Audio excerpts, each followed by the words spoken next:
It's a mess in this attic. Lot going on, but there ain't no need to panic. Come on up and join, we getting wild, getting manic. Spitting truth for all you fanatics.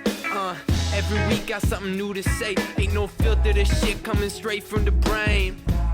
It's coming straight from the brain. Yeah, it's coming straight from the brain.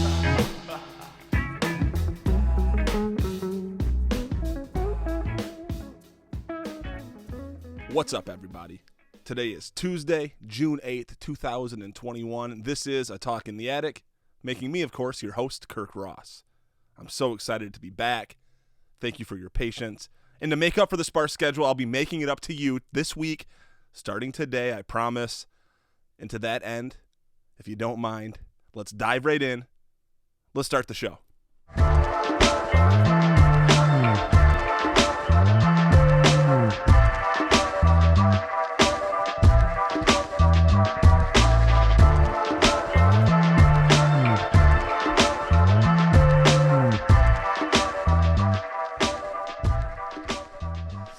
In late April, our dear friend Alex Penny passed away unexpectedly, surprising us with a void too big to describe here.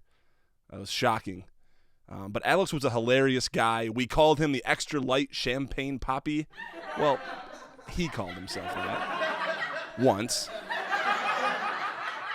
But it always kind of stuck in my memory. The night that we met Alex, Jessica and I bonded with him over being the three non-drinkers at the party. He was relatively new to that club. He was in the middle of his Michigan bar application. He had already graduated from law school. He spoke about the law with the same passion that oozed from Jessica and about a lot of the same legal topics as well. Before we parted ways that night, Alex grabbed my phone so that he could call his own phone, which was charging in the other room. That way he'd have my number on his phone in the form of a missed call. So he called himself. I saved his number and his name on my phone. We bonded a little bit more over comedy and sobriety before Alex decided that it was time to see if some of those girls he had met earlier in the night had hit him up. I explained to him that 2 a.m. booty calls weren't going to be as common now that he was entering a more sober phase of his life.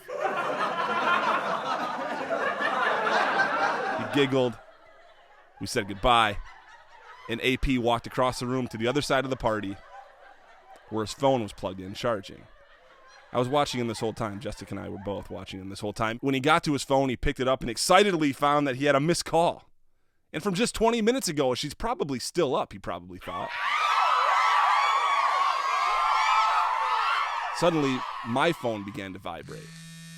And it didn't take long to piece it together. Alex's potential booty call was actually a missed call from himself through my phone.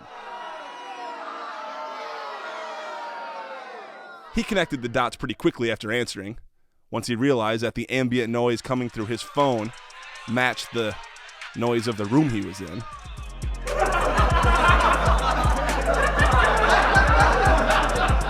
We had been smiling and looking at him silently, holding my phone up to my ear for a bit before Alex slowly turned his head, locked his big hazel eyes with mine, and gave me such a huge grin.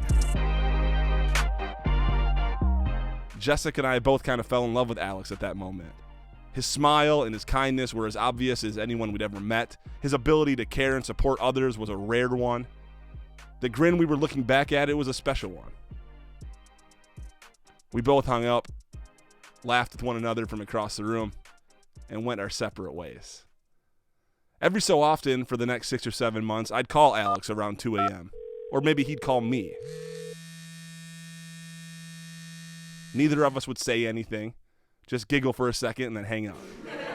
I continued the running joke for a while because I wanted to remind Alex that he didn't have to be the party guy at 2 a.m. He could be at the party, but you don't have to be the party guy. To remind him that Jessica and I were there for him and were willing to help him through his legal situation. We were excited to see him practice law in a system that so badly needed compassion and intelligence. Of course, I didn't actually say these words during these 2 a.m. calls, but that was the spirit of why I was doing it. And for Alex, the times that he would call me back at 2 a.m. with a silent 2-second phantom call was to let me know that he had kept his nose clean that night. And of course, that made me proud for him and excited for him. What an awesome running gag. It was a new tradition that, of course, now I miss so badly. I wish I would have called him more, especially once he had moved to Nevada where he was undergoing sobriety counseling.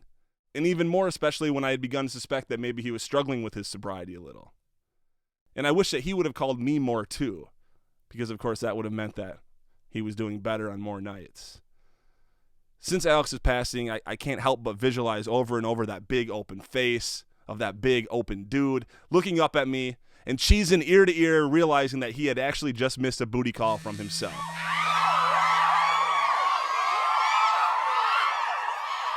That's a smile that so many of us miss.